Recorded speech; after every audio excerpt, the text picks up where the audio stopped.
Hello everyone, in this video I'm going to show a step-by-step tutorial on how to sign up for a Mega account. So first we're going to open the Mega app.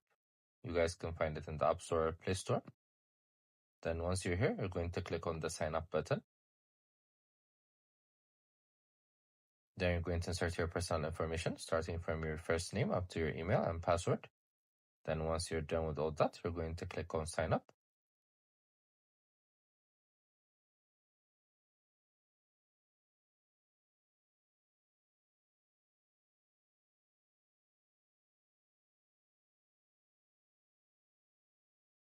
Then they're going to send you an email confirmation.